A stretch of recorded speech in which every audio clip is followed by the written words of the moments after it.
16th, okay. So the Marshall, everyone's like,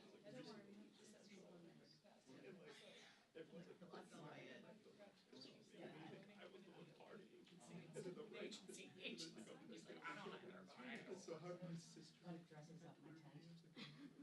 I was like going under comfort, like looking literally in tent, and it's great. I thought it was the funniest shit ever because I went from like 200 to like, I told William, I was like, I have to do something.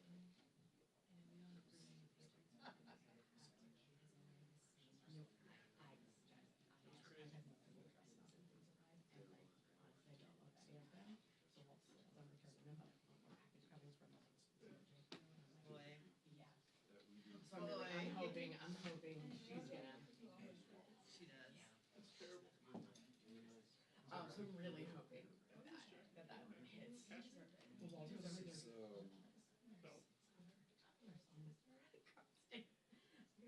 Walter's over there. No. Had a question yesterday. So Driving. that's because you did take a question from this seat and see this kind of question that you said. I literally tried to get home and be like, oh, and be like, that's nothing. I mean, that's probably gonna call on Reese because he usually calls on Reese.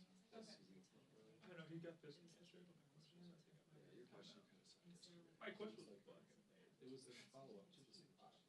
yeah, but he didn't answer that one. I was like, I'm not gonna let him get away with it. Yeah.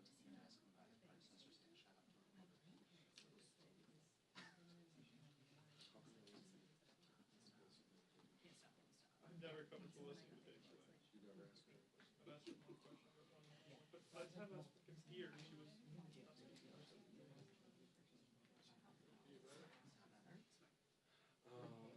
break this up and then correspondence. It was like reorders. There's stuff right now.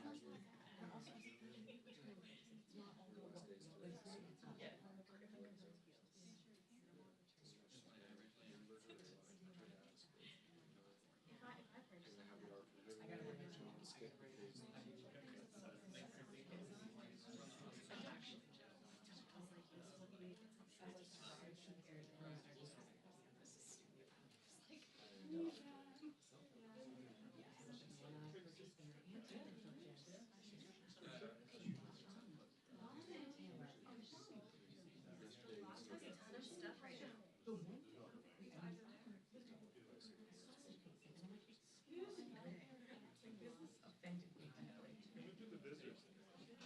I know, he went up that meeting. Yes, and I was literally same size, and I just like didn't love it enough. You could keep Or you just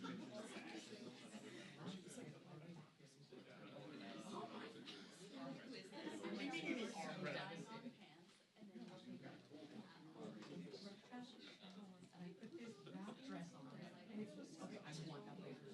You gonna tell her? Where's she yesterday? It's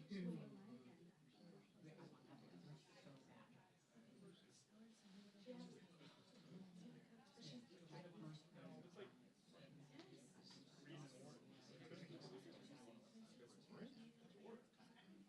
Oh, it's red. That's orange. Really?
Well, so they got us until February, then we're taking our vacation on April 22nd to want to say she has the perfect job.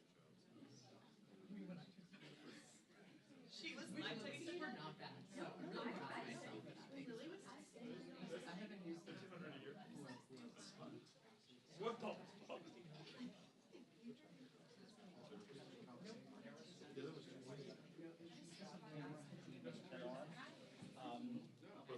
So I don't know, or you could take big chunks of it, or whatever you guys would be interested to do. I said, look at, you know, the colors there.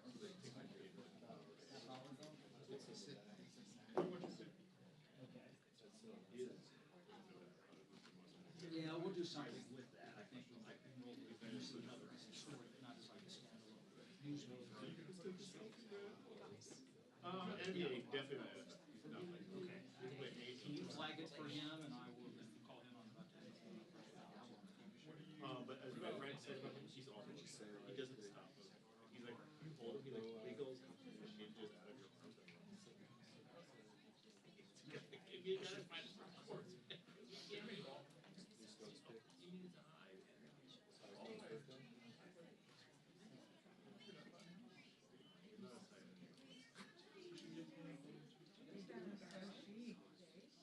But he's only one. He's a giant. Do you think LeBron's got? Look at how big this kid is. He is 13 months old. He's gonna be dunking the two like a fucking 4-year-old. The sweatshirt he's wearing is from 40. He's bigger than that. He can sit in a regular chair and still be fine. I don't know how this happened. Like, I don't understand. Like, so is your wife fast? No. I mean, I guess he's just tapping some deep, like, Viking. Yep. Half of his words are so it doesn't, it's not like he speaks. I love to have him, like, talk about the weather. I can't talk about it. Your wife? That was her first one. So she speaks, my mother-in-law speaks. So it's not specific words, but he knows moon. But sun says the 40 word. Daddy, that's what you call pleasure. So your mother. So she's playing with him. So she's done. They're actually, Yeah. it's actually not happening.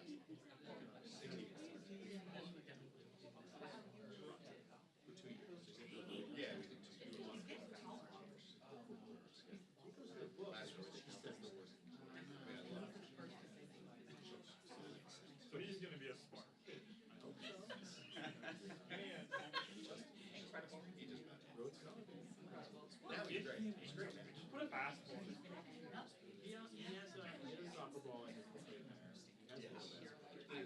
So when he still really has a maybe basketball, but with that he needs to also they want to switch it with our teacher goes around. So we have to hold the we have no rules when he's with credit. And then you guys shot. Excuse me. Hey, I had 5 different streaming events of musical concerts. Yeah. And what about the video? Because that was just, I was, I had 4 side events. who was, they shot it like this, and then 2 cameras.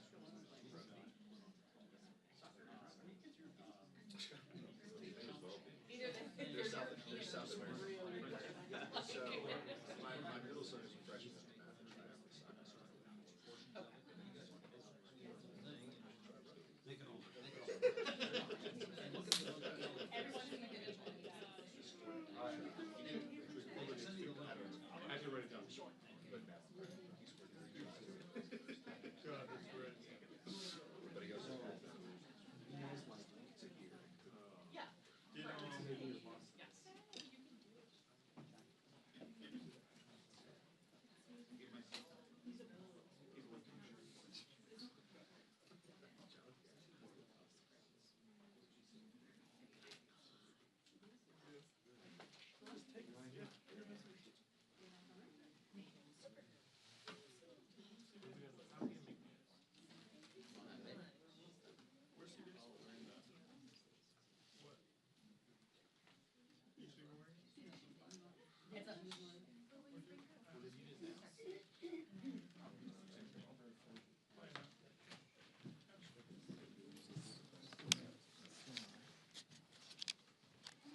Good morning, everybody. Welcome to day 16 of the Democrat shutdown. The Schumer shutdown is very real and very painful for real Americans. We're going to share a little bit about that situation with you this morning, and then get an update on one specific segment regarding Homeland Security and what that's doing for the security of our country.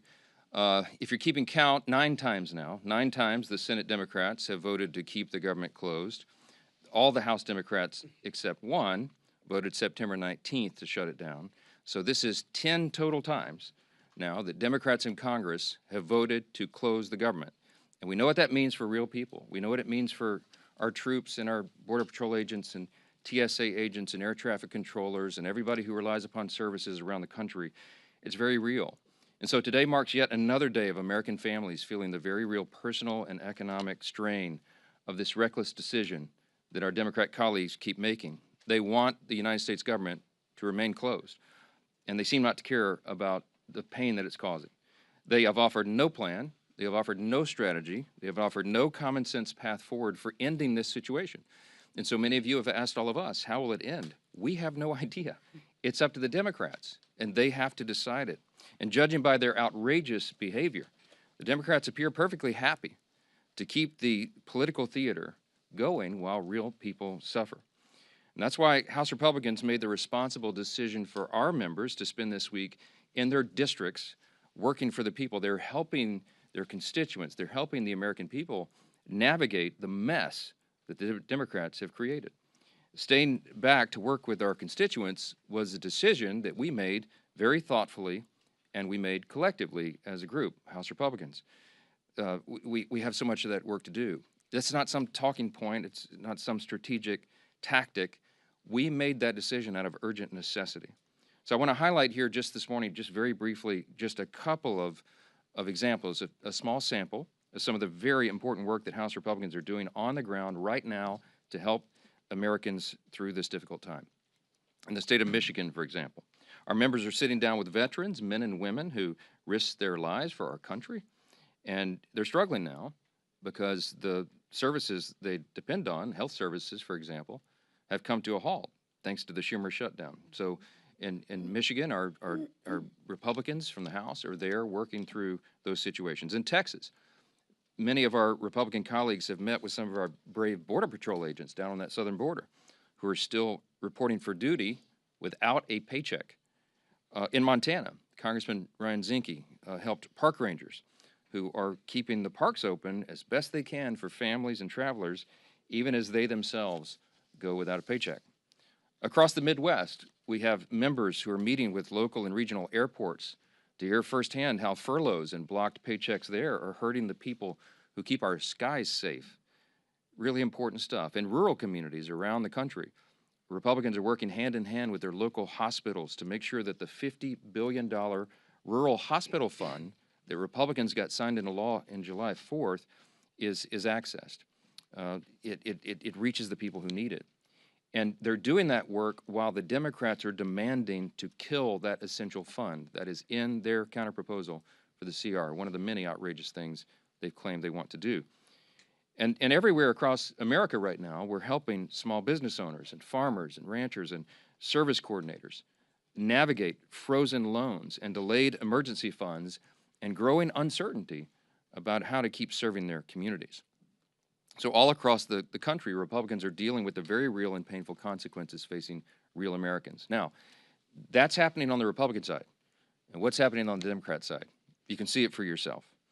Compare what I just told you with what they're doing. Look at their own behavior. Look at their actions. Don't listen to the words that people are saying. Look at what they're doing. Chuck Schumer and Democrats over the last 10 days, here's a small sample of their activity, okay? We've seen performative stunts and TikToks and photo shoots across every inch of this Capitol. We've seen Democrats actually toast themselves on the balcony of the DCCC last night, while their colleagues voted in the Senate to keep the government closed for the 10th time. We've seen not one but 2 failed publicity stunts right outside my own office, the latest of which ended in a congresswoman storming the entrance and berating a Capitol police officer who, by the way, is protecting her without pay. And last night, we even saw, I didn't see it, many of you saw it, CNN host the first socialist town hall where Bernie Sanders and AOC said the quiet parts out loud. They don't know what they want to end the shutdown. They couldn't provide a single viable solution for the mess that they themselves have gleefully created. And by the way, those are the real leaders of the Democrat Party. We all know it, AOC and Bernie. Good luck with that. And amid all that, Chuck Schumer is actually bragging that every day gets better for his party. As you know, that is his words, not ours. All this would be laughable if it didn't come at the cost of American families, and it really is deadly serious. If it were up to Republicans alone, we would not be in this mess. We'd be up here negotiating and debating openly and transparently on the issues impacting Americans' lives. But as I've said repeatedly, Democrats slammed the brakes on legislative business when they decided to shut down the government for their partisan political purposes. The progress we made on appropriations and the conversations that were underway on the COVID-era Obamacare subsidies and all those issues, all that sits at a standstill until Democrats reopen the government. As soon as 5 Senate Democrats come to their senses and break ranks and turn the lights back on, House Republicans are anxious to get back to legislative session and to pick up our unfinished business. We have a lot yet to do. Until then, I'll continue to share the facts from this podium every morning to try to get this message directly to the American people. Republicans will continue serving on the job in our communities on behalf of the American people that we represent. I'm going to conclude this morning by saying this again. There's an incredible contrast right now between the two parties that could not be more clear. As we say here every day, this is not your grandfather's Democratic Party. It truly has become the far left, Marxist left, that are running that whole operation. And it has real effects on real people. And I just want you to, I'll highlight again the split screen of what we're seeing. In America right now, there are two diametrically opposed visions for the country, and you should look at the actions of elected officials and not their words. And what are the actions? President Trump and Republicans are delivering for the American people. We have cut their taxes. We are removing red tape and regulations to get the economy humming again. We have ended the border crisis, virtually 0 crossings in the last 4 months under President Trump. We are ending the crime crisis around America, taking heroic measures to make sure that happens. We're cutting fraud, waste, and abuse out of government and making government more efficient and effective for the people. And right now, President Trump is resolving international conflicts, restoring peace through strength around the globe. That's just a small sampling of what's been done by Republicans in the last 9 months. And what have Democrats done the last 9 months? On the split screen, look at the other side. They've shut down the government. I mean, I don't know what else to say. Put all the gimmicks and the talking points aside and look at the indisputable facts and evidence of what is happening right here. There could not be a stronger contrast between the two parties. And I don't know how more simply we can say that. With all that, I'm really happy to introduce our good friend from New York. Chairman Andrew Garbarino is the chair of our House Committee on Homeland Security, and he's here with us this morning to tell us a little bit more about the grave consequences of the Democrat shutdown on America's national security. It could not be more serious than it is right now. Andrew, go ahead. Thank you, Speaker. Sure. Thank you, Speaker, and Leader Scalise and Chairman McClain. Thank you all for being here today. The Senate Democrats' decision to shut down this government for cheap political points lacks any common sense and is undermining the Department of Homeland Security's core mission, as well as the people tasked with upholding it. Nearly 95% of DHS's workforce is considered essential, and that's rightfully so. But that means they're at work right now, and they're not getting paid. More than 63,000 CBP personnel, including U.S. Border Patrol, are continuing their steadfast commitment to securing our borders. More than 61,000 TSA personnel are continuing their mission to protect the traveling public and keep the skies safe. More than 8,000 Secret Service personnel are still carrying out their no-fail mission to safeguard our nation's leaders. More than 49,000 U.S. Coast Guard personnel are serving to protect our maritime borders. I'm grateful that President Trump and Secretary Noem are taking steps to ensure that the Coast Guard personnel are getting paid, just like our military during the shutdown. And I appreciate the department's continued work to support frontline law enforcement officers. I think, though, it's also very vital that we ensure that TSA security officers are compensated as well. Just because the government shut down doesn't mean people aren't still flying. We owe all of these men and women at DHS a debt of gratitude for their continued service. But the shutdown is not just about personnel. It's undercutting our Homeland Security posture. A lapse in government funding prevents DHS from moving forward with critical new investments that enable us to stay ahead of rapidly evolving threats. New contracts are put on hold, and proactive engagements with security partners are postponed. Shutdowns also disrupt the disbursement of vital grants from the Homeland Security Department to our state and local law enforcement partners. This undermines preparedness efforts and makes our communities less safe.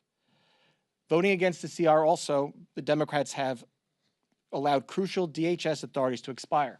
One of those is the Cybersecurity Information Sharing Act of 2015. Without that, 90% of our critical infrastructure is owned by private companies. They can't communicate with us right now. They can't tell us when there's a cyber attack because this lapsed. Every second we go without the ability for them to share that information makes us less safe.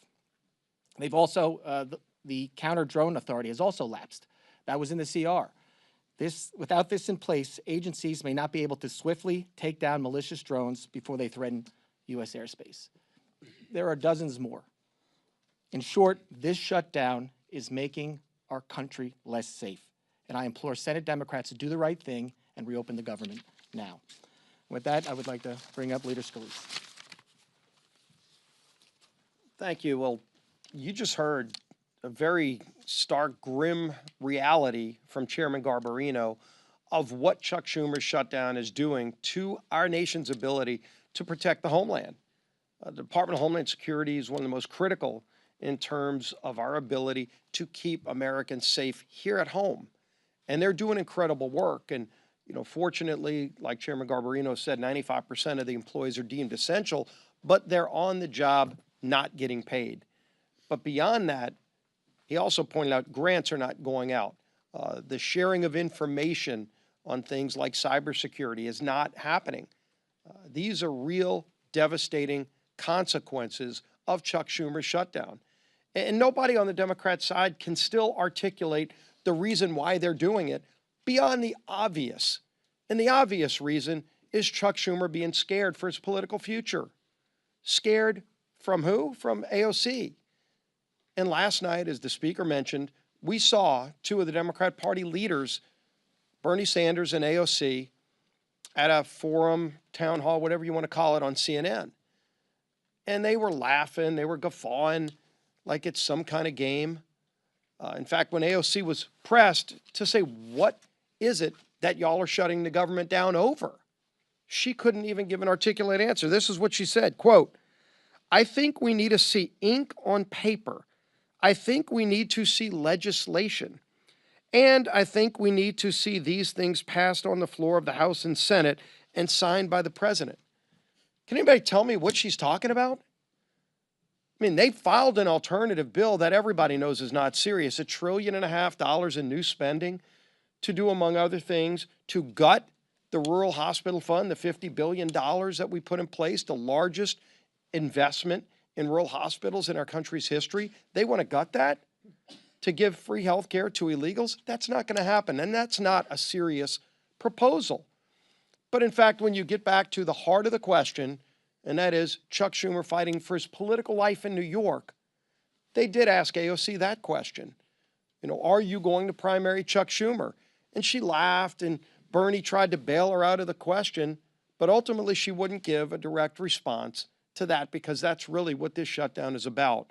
Is Chuck Schumer afraid of the AOC wing of the party primarying and beating him in New York? And so he's just concerned about his political future, and he's willing to jeopardize the lives of the American people, to jeopardize our Homeland Security abilities that Chairman Garbarino talked about. These are serious consequences to real people, men and women in uniform, our federal workers that are not getting paid.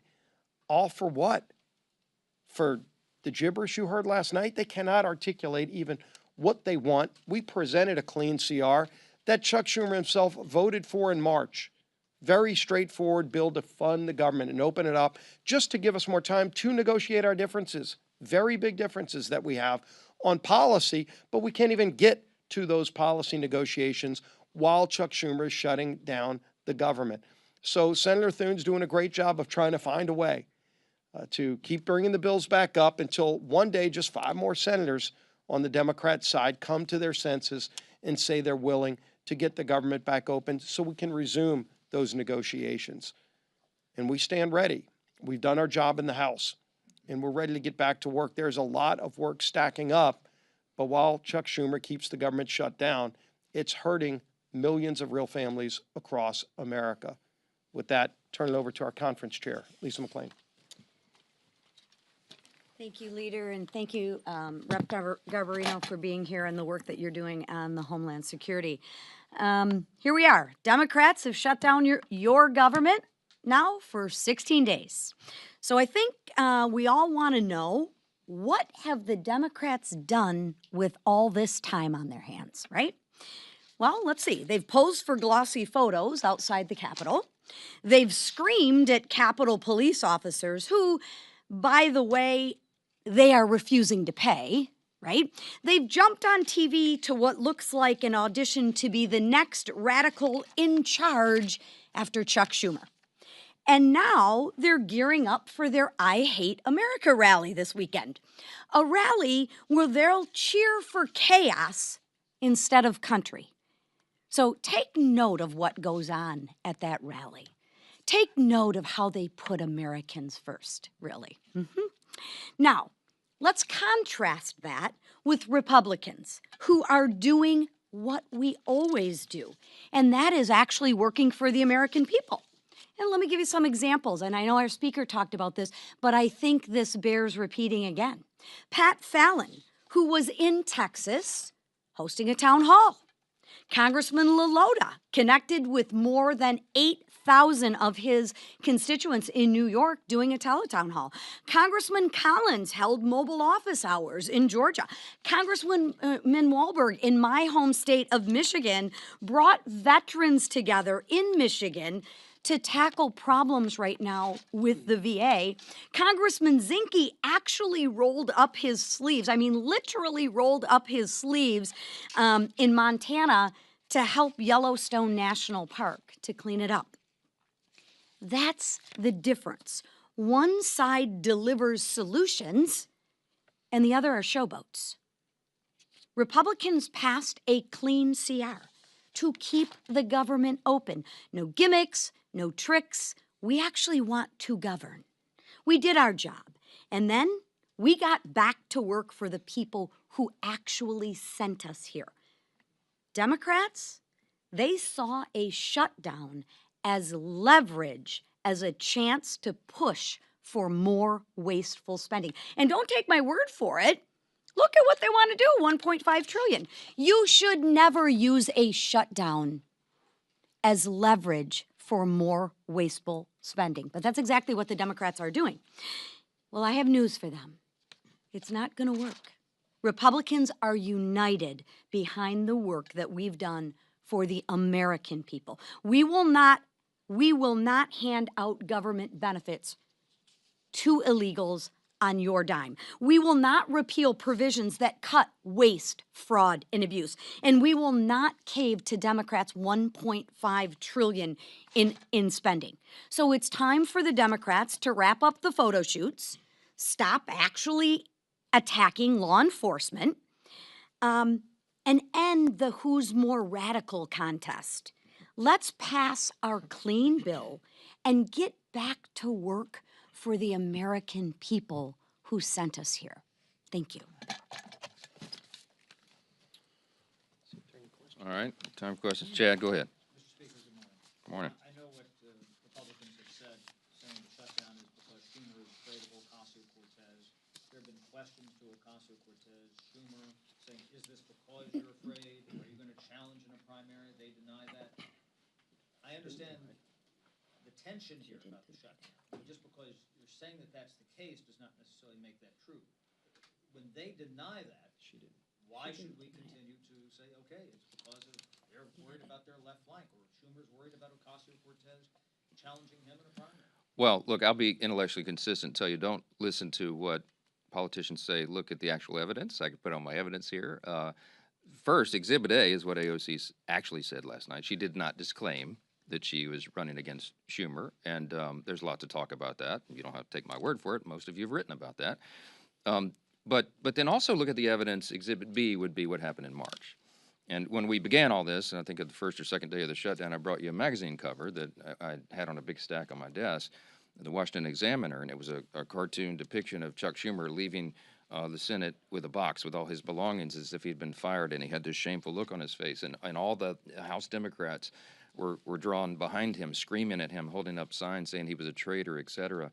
And that's the abuse he took from the far left corners of the base after he did the right and responsible thing, by his own words, not mine, the right and responsible thing to pass the continuing resolution in March. We have the identical product on the table today. What has changed?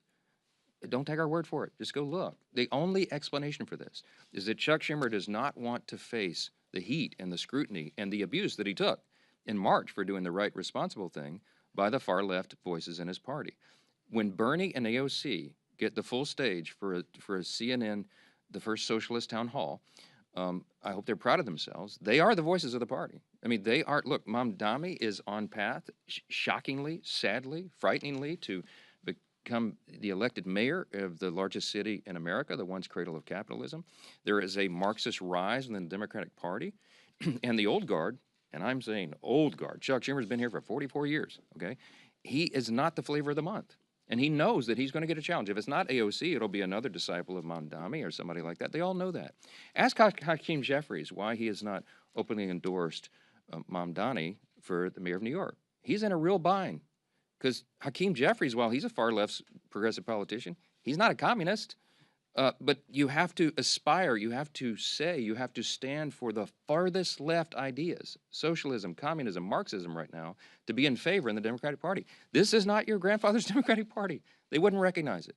And that's the dynamic that Chuck Schumer is dealing with, and that's why he's drawn the line right here. He had to show a fight, and everybody knows it. It is plainly on display. Yes? News broke this week of the racist Hitler-loving group chat among young Republicans, including Vermont State Senator, and then an American flag with a swastika was found in a Republican congressman's office this week. Are you worried about that extremist pro-Hitler sentiment among the party's young Republicans? No. Look, obviously, we roundly condemn any of that nonsense. And the Young Republican or the organization, whoever that, I don't know who any of these people are. I never heard of them. Somebody posted a photo of me standing next to these guys. We're in tuxedos. Obviously, I think it was at the inauguration, and people were just coming up and asking for selfies with 1,000 of them. I don't know. I've never heard of that person in my life. But whoever these young people are, and whatever they're saying, if it's true, we obviously condemn that. And the organizations involved are dealing with that. That's my understanding. With regard to the swastika thing, this happened last night. A Republican congressman, allegedly one of his staffers had something in the background or something in a Zoom. That's what I heard this morning. He says that that's not his, and there's a proper investigation ongoing, and the congressman did exactly what he should have done, and that is report it. It's under investigation, and I can't comment on it any further until that's done, but I will say, obviously, that is not the principles of the Republican Party. We stand for the founding principles of America. You want me to articulate them for you right now? Individual freedom, limited government, the rule of law, peace through strength, fiscal responsibility, free markets, human dignity, the things that lead to human flourishing. We have stood against that. We fought the Nazis. We defended that evil ideology. We roundly condemn it, and anybody in any party who espouses it, we're opposing that. I don't know how else more simply to say that. Yes, sir. Back on the shutdown, Leader Thune has offered Democrats a vote by the end of the year on Obamacare subsidies. Would you be willing to make the same commitment to sort of ease the shutdown? Let me tell you what happened yesterday, because I met with Leader Thune, and he offered to Chuck Schumer a vote on Obamacare subsidies, and Schumer said no. that happened. Asked Leader Thune about it, because they wanted a guaranteed outcome. Here's why we can't do that. Let me say this very clearly and for everyone again. Okay, the Obamacare subsidy issue is not the issue of today. It is in a subsidy that expires December 31. We were always planning to continue the debate and discussion about that issue in October and November. Ironically, Democrats are taking the time off the clock for us to do that. it's a very complicated, complex matter. There are no income caps on that. By the way, did you know if you're a hardworking taxpayer, middle-class earner, and your family's struggling to put food on the table, did you know that you are subsidizing wealthy people's health care with that subsidy? You probably didn't. Premiums have risen by some estimates 60% since Obamacare was enacted into law in 2010. There's no way to repeal and replace it because it's too deeply ingrained right now. We have to improve it. Republicans are the ones with the ideas to increase access to care, the quality of care, and bring down the cost. Not the Democrats. They're the ones that gave us this problem, and they're the ones that have made it so expensive. Now, we have 535 members between the House and Senate. There's a lot of people in this deliberative body here. That's a very complicated issue. It's not something that 4 people can go into a back room and guarantee an outcome on. It can't be done. It was not possible to be part of the CR, and it is not feasible. It's not appropriate to be on the CR. We require the member-driven consensus process here, and that's what's necessary. So it's not possible for Leader Thune to guarantee to Chuck Schumer some outcome on that because we haven't finished those deliberations. I mean, that's just as simple as it is, and all of you report on the Hill all the time. You know how the process works. So when Leader Thune offered Schumer a vote on the ACA, on the subsidy, without guaranteeing an outcome, Schumer said, nope, no thanks, we'll keep it closed. Because, by the way, remember, every day of the shutdown gets better for us, as Chuck Schumer said, okay? It's not getting better for the American people. Thank you. No, I didn't say that. I did not say that, Reed. I said none of us can guarantee an outcome on that. I have said consistently all along, this is part of the deliberative process. We're going to debate and discuss that. And there are debates and discussions going on our side of the aisle and on theirs, but to get everybody together and build that consensus is not possible until we get the government operating again and we stop holding, I get very upset about that. We stop holding the American people hostage for these ridiculous political games. People see what's going on here. We should not have Border Patrol agents not paid right now because Chuck Schumer wants to pay political games to cover his tail. I don't know how much more simply to say that, and every single one of you know that's exactly what's going on. I don't like being Mad Mike. I want to be Happy Mike. I want to be the happy warrior, but I am so upset about this. God bless America. We're done. Thanks.